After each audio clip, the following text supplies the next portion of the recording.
Spiritual goal మనిషికి ఉండాలి అని ఎంతమంది అనుకుంటారు? స్పిరిచువల్ గోల్ ఉండాలి అవసరం లేదా? అంటే అసలు స్పిరిచువల్ గోల్ అంటే ఎవరు చెప్తారు? సార్ నాకు మైక్ ఇవ్వండి. స్పిరిచువల్ గోల్ ఎవరు చెప్తారు చెప్పండి. ఇది ఒక గొప్ప అవకాశం, నేను మీకు అవకాశం ఇస్తున్నానంటే ఎస్ఆర్ నో. స్పిరిచువల్ అంటే స్పిరిచువాలిటీ, ఆధ్యాత్మిక లక్ష్యం అంటే ఎవరు చెప్తారు? ఎవరు చెప్పచ్చు? స్పిరిచువల్ గోల్ అంటే గోల్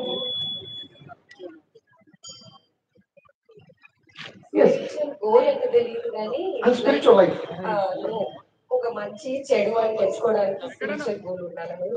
క్లాస్. మంచి ఏంటి చెడు ఏంటి ఆ స్పృహ కలిగి ఉండడమే స్పిరిచువాలిటీ. నైస్ మాట, చాలా మంచి మాట చెప్పారు. ఇంకెవరు చెప్తారు? ఆధ్యాత్మికత, స్పిరిచువాలిటీ అంటే ఏంటి మీకు తెలిసిందే చెప్పండి. ఎస్. సో స్పిరిచువల్ గోల్ అనేది సొసైటీకి మనం ఏం చేయాలి, ఎలా ఉండాలి. వా, సొసైటీకి మనం ఏం చేయాలన్నది స్పిరిచువల్ గోల్. వా, వండర్ఫుల్. ఇంకా ఎవరు చెప్తారు? వాట్ ఇస్ స్పిరిచువాలిటీ అంటే ఏం చెప్తారు? మీకు తెలిసింది చెప్పండి. ఆధ్యాత్మికత అంటే ఎవరు చెప్తారు? అమ్మా చెప్పండి. ఎస్, చెప్తామా. స్పిరిచువాలిటీ అంటే మీరు మీరు అనుకుంటుంది చెప్పండి. ఎస్ ఎస్, అవకాశం వచ్చింది, మాట్లాడండి. స్పిరిచువాలిటీ అంటే భక్తి, స్పిరిచువాలిటీగా ఉండాలి అంటే భక్తిగా ఉండడం, భక్తి కలిగి ఉండాలి, నిష్ట కలిగి ఉండడం, భయం కలిగి ఉండడం. వా, క్లాస్, వండర్ఫుల్. ఇంకెవరు చెప్తారు? ఎవరు చెప్తారు? What is spirituality? ఎవరు చెప్తారు? ఒకరికి అవకాశం ఇస్తాను, చిన్న విషయం కాదు. వా, వండర్ఫుల్. ఇలా ఉండాలి. ఎస్. అదే సార్, భక్తి దేనిపైన మన ఒక గాడి కానీ తల్లి కానీ తండ్రి ఎవరిపైన ఒక భక్తి అనేది ఒక్కరిపైన ఉండాలి. మళ్ళీ మనం ఏమైతే అంటే మైండ్ సెట్ అనేది మారుతుంది, పీస్ఫుల్ గా ఉండగలుగుతున్నాం. Wow, wonderful. కాన్సన్ట్రేషన్, ఒక దాని మీద ఫోకస్ చేయడం, కాన్సన్ట్రేషన్, భక్తి కలిగి ఉండడం, నిష్ట కలిగి ఉండడం, that is spirituality, that is spiritual goal. చూడండి, అసలు స్పిరిచువాలిటీ అంటే ఏంటి? క్లారిటీ రావాలా అవసరం లేదా చెప్పండి? రావాలవుతాం. ఎస్.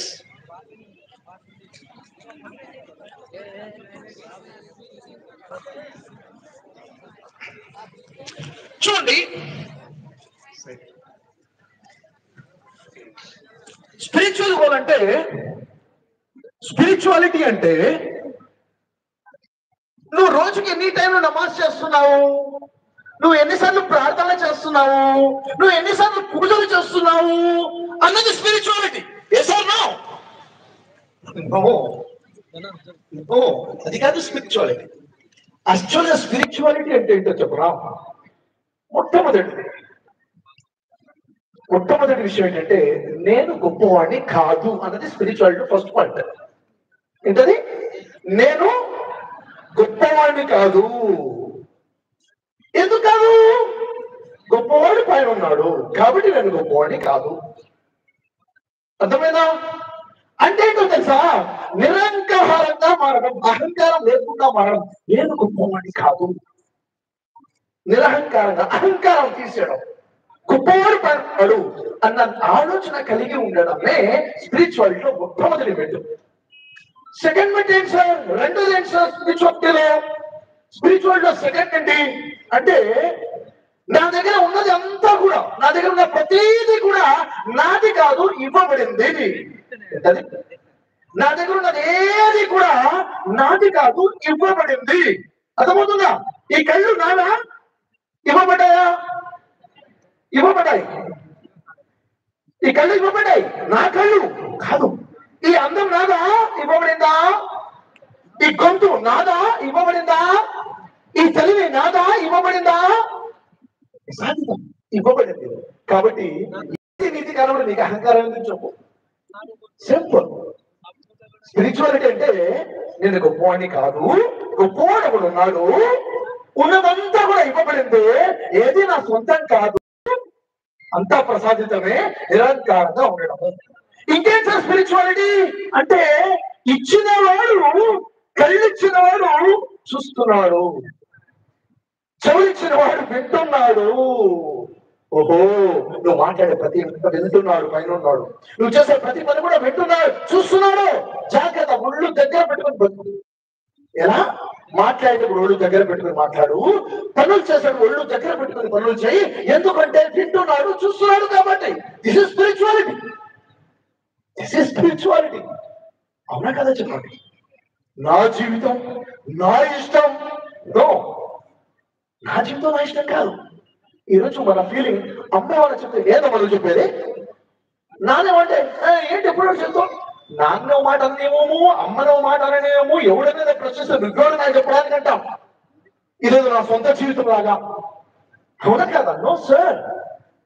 స్పిరిచువాలిటీ అంటే అణిగి మణిగి ఉండడము, విధేయతగా ఉండడము, అహంకారం లేకుండా ఉండడము, వింటున్నాడు చూస్తున్నాడు స్పృహ కలిగి ఉండడము, ఒళ్ళు దగ్గర పెట్టుకుని జీవితం గడపడము, నీతి నిజాయితీగా బతకడం.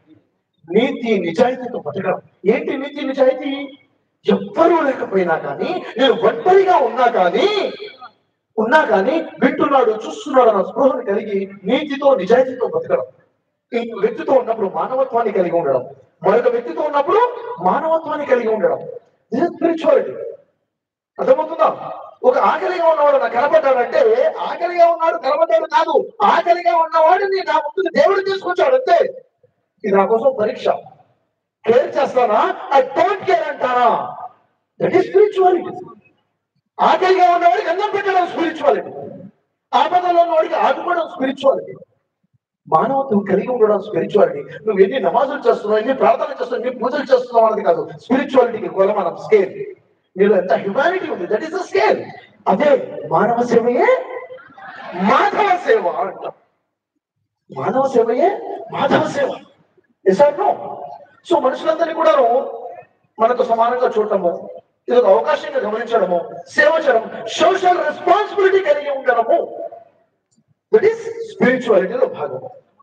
అవునా కదా చెప్పండి? ఎంతమందికి అవును అనిపిస్తుంది? మనం మాట్లాడే విషయాలు అవును అని ఎంతమందికి అనిపిస్తుంది?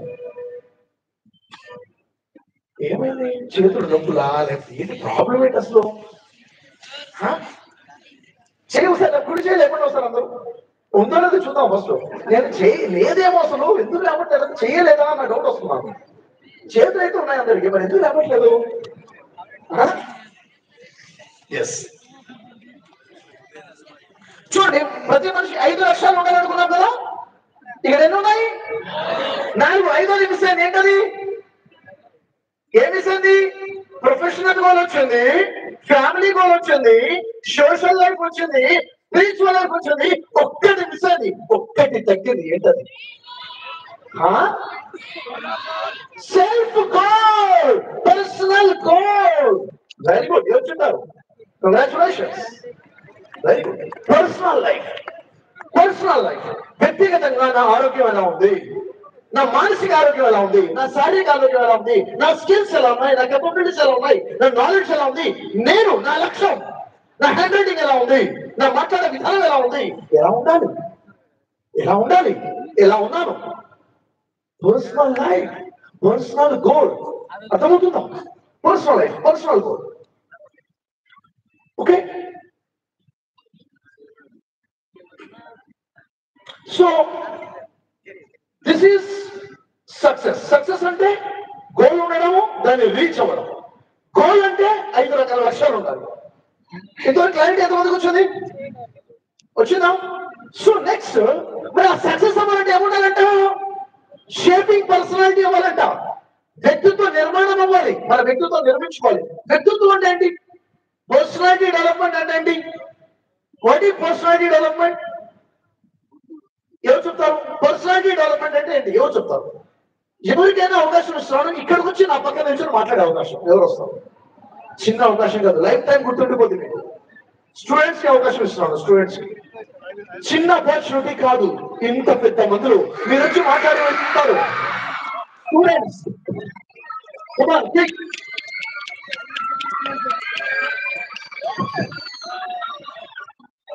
వచ్చాము.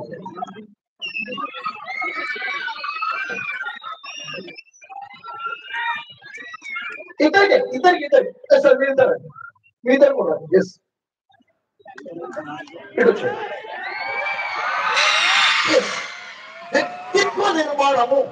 అంటే పర్సనాలిటీ డెవలప్మెంట్ అంటే మనల్ని మనం నిర్మించుకోవడం, మన జీవితంలో ఎట్లా ఉండాలనేది మనం ఒక ఏం పెట్టుకొని మనం చేసే పద్ధతి, మనం చేసే ప్రకారం దాన్ని బట్టి మనం నడిచే పద్ధతిని చూసి మనం నేర్చుకోవడం, వేరేతో పాటు నేర్చుకోవడం, మరియు మనం సొంతంగా మన లైఫ్ స్టైల్ ఎట్లా ఉంది, మన పర్సనాలిటీ సొంతంగా మనం చూసుకోవాలి.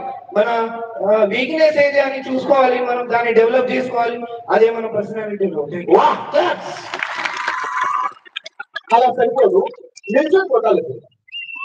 ఇలా సరిపోదు, నిల్చొని లేకపోతే.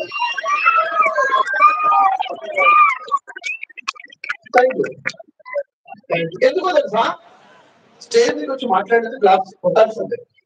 అవును, దట్ ఈస్ కూర్చో, నిల్చో, అందరూ మాట్లాడండి. What is personality building? What is personality development? Personality development అంటే ఫస్ట్ గా మనం ఎవరితో ఎలా మాట్లాడాలి, ఎలా గౌరవించాలి, అసలు మనం కరెక్ట్ ఉన్నామా లేదా, ఒక క్లారిటీ ఉందా లేదా అనేది పర్సనాలిటీ డెవలప్మెంట్ కిందకి వస్తుంది.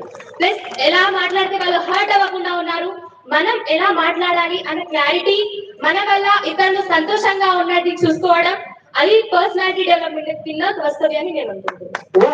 వండర్ఫుల్. సరిపోదు, నిల్చోండి. పెద్దవాళ్ళు కూడా గౌరవిస్తారని అనుకున్నారు. Very good, thank you. Yes, ఎందుకంటే ఓ మాట చెప్పనా, లైఫ్ లో రెండు రకాలు ఉంటారు. ప్రజలు రెండు రకాలు. ఎన్ని రకాలు? ప్రజలు రెండు రకాలు. ఒకటి సక్సెస్ అయ్యేవాళ్ళు, రెండోది క్లాస్ కొట్టేవారు. అర్థమైందా? కొంచెం అర్థమైందా? అయితే ఇంకో మాట చెప్తాను, ఇక్కడున్న ప్రతి వ్యక్తికి కూడా స్టేజ్ మీదకి రావాలనే ఉంది. Yes sir, no? ఎస్. కానీ మిమ్మల్ని ఎవరో కాళ్ళకి సంఖ్యలు వేసేసి కట్టేశారు. ఎవరది? నేనే, నువ్వే. నీకు నువ్వే శత్రువు, నీకు ఎవరూ శత్రువు కాదు. నువ్వే ఆపుకుంటున్నావు. ఇప్పుడు నువ్వు ఇక్కడ ఉండాల్సిన వాడివి తెలుసా, నువ్వు అక్కడ ఉన్నావు.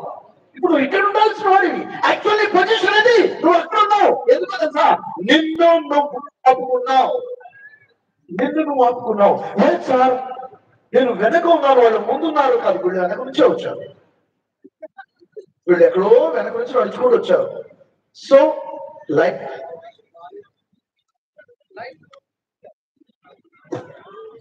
లో అవకాశం రాలేదు అని ఎప్పుడు అనుకోదు. అవకాశాలు కళ్ళ ముందే ఉన్నాయి, మనం చూడట్లేదు, చూసినా పట్టించుకోవట్లేదు.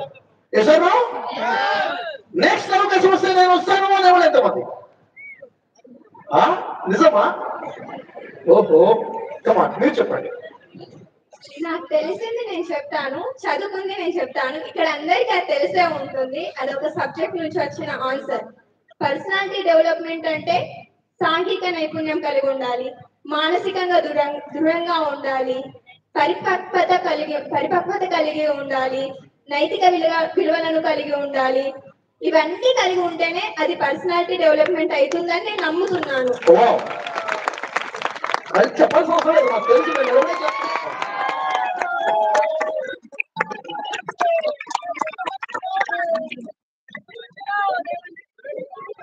ఇన్నిసార్లు నిల్చోవడం కన్నా ఒక్కసారి నిల్చోడానికి వస్తే అయిపోయేది. అవునా కదా? Yes, very good. ఒక గ్రూప్ ఫోటో తీసుకోండి మా ముగ్గురు, మా నలుగురిది group photo. Success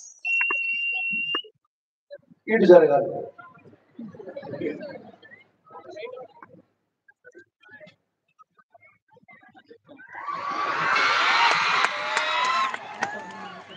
Thank you. Thank you, Mom. Thank you. All the best. All the best. Thank you. All the best.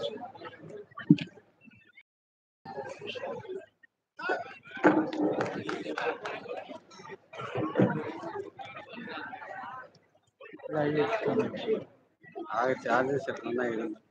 Charges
yes, యాక్చువల్గా ఇక్కడ మనము వ్యక్తిత్వ నిర్మాణం అంటే ఏంటి, పర్సనాలిటీ బిల్డింగ్, షేపింగ్ పర్సనాలిటీ అంటే ఏంటో చూస్తున్నాం.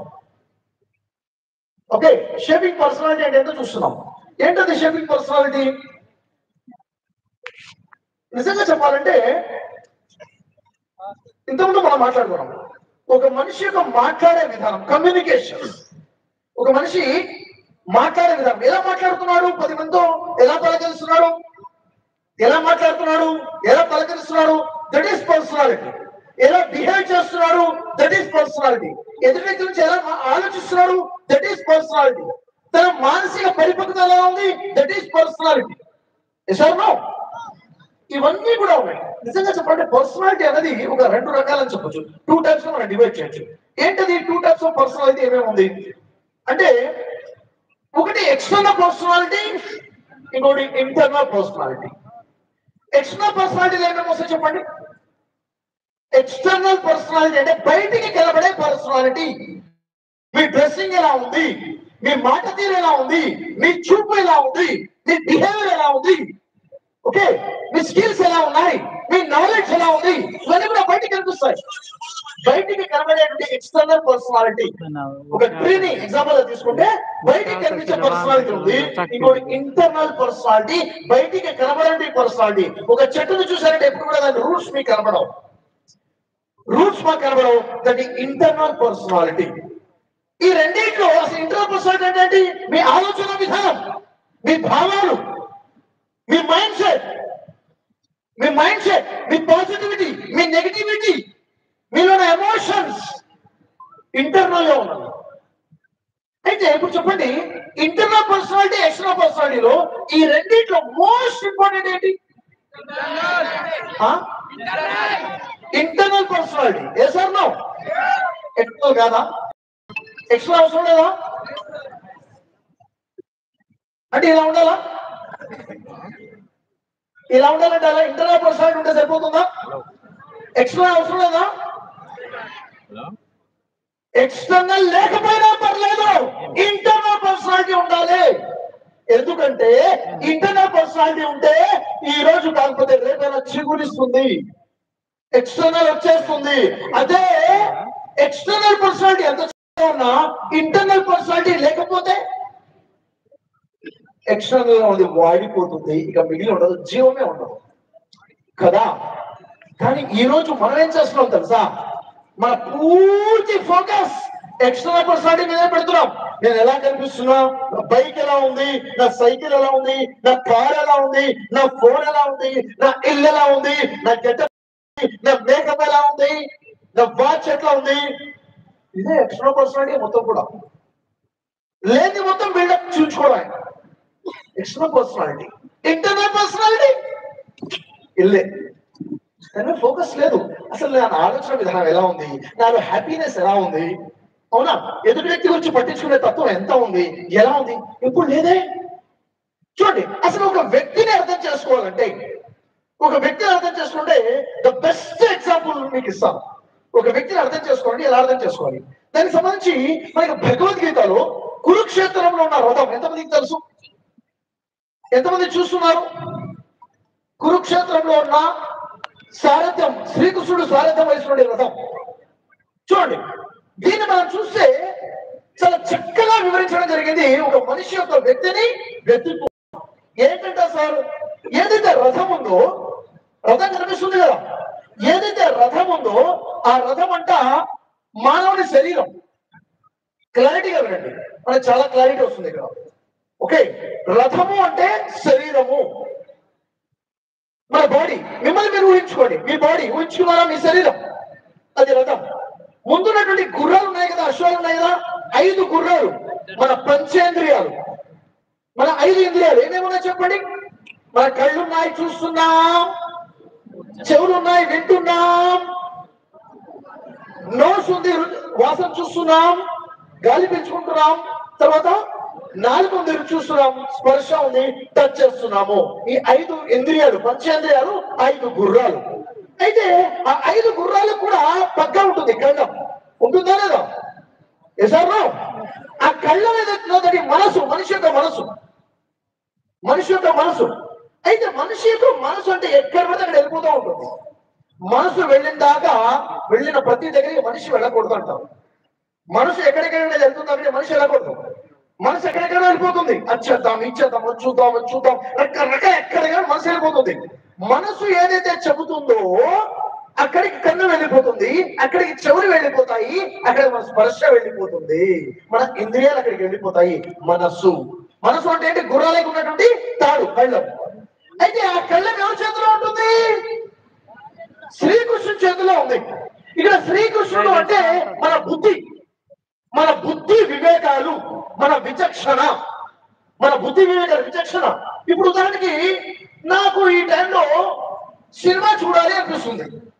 ఎగ్జామ్స్ ఉన్నాయి 15 రోజుల్లో, నాకు సినిమా చూడాలి అనిపిస్తుంది. నాకు సినిమా చూడాలి అనిపించింది ఎవరికి? మనసు. ఎవరికి? మనసుకి. నా బుద్ధికి ఏం చెప్తుంది? అరే ఎగ్జామ్స్ టైం రా, ఇది టైం తక్కువగా ఉంది, ఇప్పుడు సినిమా చూసి 4 గంటలు టైం వేస్ట్ చేస్తే నీ టైం వేస్ట్ అయిపోతుంది, ఎగ్జామ్స్ కి ప్రిపరేషన్ కష్టమైపోతుంది, ఇప్పుడు సినిమా చూడటం కరెక్ట్ కాదు అని నీకు వివేచన చెప్తుంది. నీ బుద్ధి వివేకాలు చెబుతాయి. ఎసార్ నో? మనసు ఎవరి చేతిలో ఉండాలి? బుద్ధి చేతిలో ఉండాలి, బుద్ధి చేతిలో ఉండాలి. ఆ రథం మీద ఉండే అర్జునుడు ఎవరు అంట? మనలో ఉన్న ఆత్మ, జీవాత్మ, ఒక జీవుడు యొక్క ఆత్మ. నేను అంటే ఎవరు చెప్పండి? నేను అనండి అందరూ. నేను, నేను, నేను మంచివాడిని, నేను మంచిదాన్ని. ఎస్, నేనే సరిపోతాయి కదా, అంత పెద్ద మాట ఎట్లా రాదు సార్? నేను అనండి. నేను అంటే ఎవరు? ఏది నేను అంటే ఎక్కడ? వాట్ ఈస్ నేను? నేను అంటే ఎవరు? ఈ తల, ఈ బాడీ, ఈ హ్యాండ్స్ అండ్ లెగ్స్, ఇదా నేను? ఇదే ఒకవేళ నేనైతే, ఇదే ఒకవేళ నేనైతే ఈ 2 చేతులు లేకపోతే నేను లేనా? అరే 2 చేతులు లేకపోయినా నేను ఉన్నానంటే ఈ 2 చేతులు నేను కాదనే కదా అర్థం. ఓ, ఈ 2 కాళ్ళు లేకపోతే కూడా నేను ఉన్నాను కదా. ఓహో, ఇది కాదా? అసలు నేనంటే నేను అంటే నాలో ఉన్న స్పిరిట్, ఉన్న ఆత్మ. అర్థమవుతుందా? ఇప్పుడు రథాన్ని మనం ఊహించుకుంటే, ఇప్పుడు చెప్పండి రథం అంటే ఏంటి? మన బాడీ, శరీరం. ఆన్సర్ చేయండి. రథం అంటే 5 గుర్రాలు ఏంటి? 5 సెన్సెస్, పంచేంద్రియాలు. ఆ కళ్ళం ఏంటి? పగ్గం ఏంటిది? మనస్సు. పట్టుకుంది ఎవరు? బుద్ధి. శ్రీకృష్ణుడు బుద్ధి వివేకము. అవునా? ఎప్పుడు కూడా మన మనసుని మన బుద్ధి చేతిలో పెట్టాలి, బుద్ధితో మనసుని కంట్రోల్ చేయాలి. అవునా? అప్పుడు మనలో ఉన్న నేను చక్కగా ఉంటాము. అర్థమవుతుందా లేదా? సో ఇక్కడ మనకి అర్థమవుతున్న విషయం ఏంటి? రథం అంటే శరీరము, 5 గుర్రాలంటే పంచేంద్రియాలు, కళ్ళము అంటే మనస్సు. ఓకే, శ్రీకృష్ణుడు అంటే బుద్ధి, అర్జునుడు అంటే జీవాత్మ. అయితే ఇక్కడ చూడండి, గమనించండి, మనస్సు ఏదైతే ఉందో, అసలు మనిషిలో మనసు కొన్ని జబ్బులు ఉంటాయి. ఒక 6 రకాల నెగిటివిటీ ఉంటాయి మనసు. ఓకే, ఆ 6ని ఐడెంటిఫై చేసి వాటిని జయించడమే సక్సెస్. వ్యక్తిత్వ నిర్మాణం అంటే, పర్సనాలిటీ డెవలప్మెంట్ అంటే, ఇంటర్నల్ పర్సనాలిటీ డెవలప్మెంట్ అంటే ఆ 6ని గమనించి వాటిని ఓవర్కమ్ చేయాలి. మనసులో ఉన్న చెడు ఏంటి తెలుసుకొని దాన్ని బుద్ధితో కంట్రోల్ చేయాలి. ఓకే, అసలు మనిషి అంటే ఏంటో తెలుసా? అసలు మనిషి అంటే ఏమిటి అంటే మానస ఈచిత బుద్ధి మనిష. తత్వాన్ మనిషి. మనిషి అంటే ఏంటి చదవండి. మానస ఈచిత ఈచితి బుద్ధి మనిష తత్వాన్ మనిషి అంటే ఏంటి? అంటే దాని అర్థం ఏంటి? మనసులోని కోరికలను బుద్ధితో అదుపులో పెట్టేవాడే మనిషి. పెట్టకపోతే మనిషి కాదు. మనసులో ఉన్న కోరికలను తన బుద్ధి వివేకాలతో అదుపులో కంట్రోల్లో పెట్టుకునేవాడే మనిషి. మనిషి అంటే మననము చేసుకొని జీవితం గడిపేవాడే మనిషి. మననము అంటే ఆలోచన చేసి right are wrong, right are wrong, good or bad ఆలోచించి డిసిషన్ తీసుకొని జీవితం గడిపేవాడే మనిషి. అర్థమవుతుందా? సో ఇక్కడ మనసు చెప్పిందా మనం చేసుకుంటూ వెళ్ళకూడదు. మన బుద్ధితో ఆలోచించాలి, ఏది కరెక్ట్, ఏది చేయాలి, ఏది చేయకూడదు అనేది. ఉదాహరణ చూడండి, ఇప్పుడు మీ అందరూ ప్రశ్న అడుగుతాను.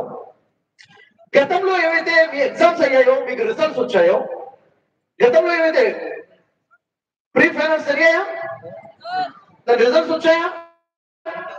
ఎస్. మీరు ఏదైతే బిజినెస్ పీపుల్ ఉన్నారో, మీరు ఏదైతే వ్యాపారం చేశారో దాంట్లో మీకు ఆదాయం వచ్చిందో, లేక మీ లైఫ్ లో ఏదైతే అచీవ్ చేశారో, ఏదైతే సాధించారో, ఏదైతే రిజల్ట్ ఉందో, నేను మిమ్మల్ని అడుగుతున్నాను, ఏదైతే మీరు సాధించారో, ఏదైతే మీ రిజల్ట్ ఉందో అదేనా మీ కెపాసిటీ? అదేనా? ఏ సార్? No no no. అది మీ కెపాసిటీ అంతే కాదు, ఇంకా చాలా ఉంది. అయినా అంతే ఎందుకు వచ్చింది రిజల్ట్? అంతే ఎందుకు వచ్చింది? ఎందుకంటే అంతే ఫోకస్ చేశారు, అంతే ఇన్వాల్వ్ అయ్యారు. ఏ సార్? నో. అంతే ఇన్వాల్వ్ అయ్యారు కాబట్టి అంతే రిజల్ట్ వచ్చింది. అది నా కెపాసిటీ కాదు, ఇంకా చాలా ఉంది కెపాసిటీ, ఇంకా చాలా ఉంది నేను సాధించగలిగింది. కానీ అంతే ఎందుకు సాధించాలంటే అంతే ఇన్వాల్వ్ అయ్యాను కాబట్టి నేను అక్కడే ఉండిపోయాను. అంటే చాలా సందర్భాలు ఏమైంది, నా మనసు చెప్పినట్టుగా బతికేశాను, నా బుద్ధితో నా మనసుని కంట్రోల్ చేయలేదు కాబట్టి నాకు అంతే రిజల్ట్ వచ్చింది. అదే కనుక నా బుద్ధితో నా మనసుని కంట్రోల్ చేసినట్లయితే, టైం ని సరిగ్గా మేనేజ్ చేసినట్లయితే, ఫ్రెండ్షిప్ అందరితో ఎవరితో పడితే వాళ్ళతో చేయకుండా ఉన్నట్లయితే, ఎక్స్ట్రాస్ ని కట్ చేస్తూ ఉన్నట్లయితే నెక్స్ట్ లెవెల్లో రిజల్ట్స్ ఉండేవి. Yes or no? ఇది మన వ్యక్తిత్వాన్ని ఎలా కంట్రోల్ చేయాలి, ఎలా బిల్డ్ చేయాలి అన్నదానికి అర్థమవుతా. ఒక 6 విషయాలు చెప్తాను నేను మీకు, 6 పాయింట్స్ చెప్తాను. మనోశత్రువులు అంటారు. మన మనసుకున్న శత్రువులు 6. ఈ 6ని జయిస్తే మన పర్సనాలిటీ షేపింగ్ అవుతుంది, మన పర్సనాలిటీ బిల్డ్ చేసినట్లే. అరిషట్ వర్గ 6 చెడులు, మనసుకు సంబంధించిన 6 చెడులు ఉన్నాయి. మాట్లాడుకుందామా? అవుతా మాట్లాడుకుందాం కదా. ఆ 6 కనుక మనలో ఉంటే, 6లో 5 ఉంటే కనీసం ఒకటైనా ఉంటే నష్టమా కదా. వాటిని మనం ఓవర్కమ్ చేయాలి. ఏంటి సార్ 6 ఏమున్నాయి? ఫస్ట్ ఇస్ కామ. కామ అంటే ఏంటంటే డిజైర్, కోరికలు. మనిషికి కోరికలు కామన్ ఉండొచ్చు, కానీ అదుపు లేని కోరికలు ఉండకూడదు, హద్దు దాటిన కోరికలు ఉండకూడదు. ఎప్పుడైతే మనిషికి హద్దు దాటిన కోరికలు ఉంటాయో అసంతృప్తి మొదలైపోతుంది. Yes or no? మనకి ఎప్పుడైనా కానీ జీవితంలో నా లైఫ్ ఎలా ఉంది, ఎస్ ఇలా ఉంది, నాకేం కావాలి, ఇది కావాలి.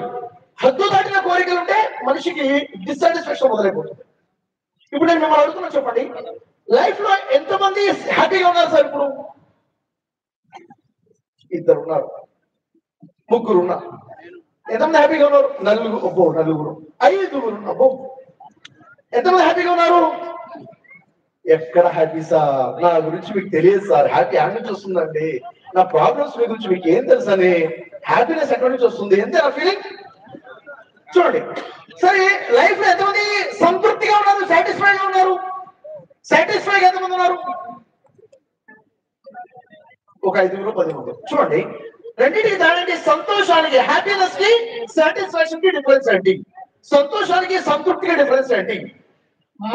మనిషి అనేవాడు ఎప్పుడు కూడా హ్యాపీగానే ఉండాలి, ఉన్నదంతా హ్యాపీగా ఉండాలి, ఎప్పుడు కూడా సంతృప్తి చెందకూడదు. లేదని ప్రయత్నం చేస్తూ ఉండాలి, ఉన్నదాంతో సంతోషంగా ఉండాలి. నువ్వు ఉన్నదాంతో సంతోషంగా ఉంటే ఆ సంతోషమే నీ సగం బలం కాబట్టి ఆ బలంతో లేదని సాధించవచ్చు. అర్థమవుతుందా? ఎప్పుడు సంతోషంగానే ఉండాలి. ఎలా ఉండాలి సార్? అప్పులు ఉన్నాయి కదా సార్, ఎలా సంతోషంగా ఉండాలి సార్? నీకన్నా ఎక్కువ అప్పులు ఉన్నాడు, సంతోషంగా ఉండు. సార్ బీపీ షుగర్ ఉంది సార్, క్యాన్సర్ ఉన్నాడు, సంతోషంగా ఉండు. ఏ సార్? నో. నిన్ననే యాక్సిడెంట్, 2 కాళ్ళు ఇరిగాయి సార్, నిన్న యాక్సిడెంట్ చాలా మంది చనిపోయారు, సంతోషంగా ఉండు. ఏ సార్? నో. ఉన్నదంతా సంతోషంగా ఉండు, సంతృప్తి చెందబాకు, సంతృప్తి చెందబాకు, ఉన్నదంతా హ్యాపీగా ఉండు. ఈశ్వర్లో ఎంతమంది హ్యాపీగా ఉన్నారు లైఫ్ లో? ఎంతమంది హ్యాపీగా ఉన్నారు సార్? అందరూ ఉండాల్సిందే. ఉన్నదంతా హ్యాపీగా ఉంటాం. సంతృప్తిగా ఉన్నారా? లేదు, సంతృప్తిగా లేము సార్. అవునా? అర్థమవుతుందా? రెండోది క్రోధ. రెండోది క్రోధ అంటే కోపం. ఎప్పుడైతే మనిషి కోపంలో ఉంటాడో తన నిర్ణయాలు రాంగ్ గా ఉంటాయి. తన కోపమే తన శత్రువు. నిజంగా చెప్పండి, మీ కోపం వల్ల ఎంతమందిని బాధ పెట్టుంటారు సార్? మీ అమ్మని, మీ నాన్నని, మీ ఫ్రెండ్ని, మీ చెల్లిని, మీ అక్కని, మీ అన్నయ్యని, మీ తమ్ముడిని, మీ ఫ్రెండ్ని, మీ బిజినెస్ పార్ట్నర్ని, మీ నైబర్ని, ఏ సార్ నో, మీ వైఫ్ ని, మీ హస్బెండ్ ని ఎంతమంది చేయలేపండి సార్? నా కోపంలో నేను బాధ పెట్టాను సార్, నా కోపంలో నేను తప్పుడు నిర్ణయాలు తీసుకున్నాను సార్, నా కోపంలో నేను రాంగ్ డిసిషన్ తీసుకున్నాను సార్. ఎస్, దాన్ని మీ బుద్ధితో కంట్రోల్ చేయి. That is our personality development. Okay, కోపాన్ని కంట్రోల్ చేసుకోవాలి. తర్వాత లోభం, దురాశ. నీది కాంతి నీకు కావాలని అనుకోవడం, నీది కాంతి నీకు దక్కాలని అనుకోవడం దురాశ. దురాశ వద్దు, ఆశ ఉండాలి మనిషిలో, దురాశ ఉండకూడదు. నువ్వు దేనికైతే హక్కుదారుడు కాదో అది దాని వెనక నువ్వు పడకూడదు. అవునా? ఆ తర్వాత మత అంటే అహంకారం. మనుషులు ఎప్పుడు కూడా అహంకారం రాకూడదు. రవ్వంత అహంకారం ఉన్న మనిషి సక్సెస్ అవ్వలేడు. రవ్వంత అహంకారం ఉన్నా సక్సెస్ అవ్వలేడు. ఇప్పుడు రామాయణంలో రావణుడు ఉన్నాడు. నిజంగా చెప్పాలంటే రావణుడు చాలా గొప్ప మహానుభావుడు. ఈ విషయం తెలుసా మీకు? రావణుడు సూపర్ పర్సనాలిటీ, చాలా గొప్ప వ్యక్తి, మహానుభావుడు రావణుడు. రావణుడు భగవంతుడిని ఎంత తపస్సు చేశాడంటే భగవంతుడు కూడా రావణుడితో సంతృప్తి చెందాడు, సంతోషంగా. అంత గొప్ప స్థాయిలో ఉన్నవాడు ఎందుకంటే రాక్షసుడిగా మారిపోయాడు సార్? అహంకారం.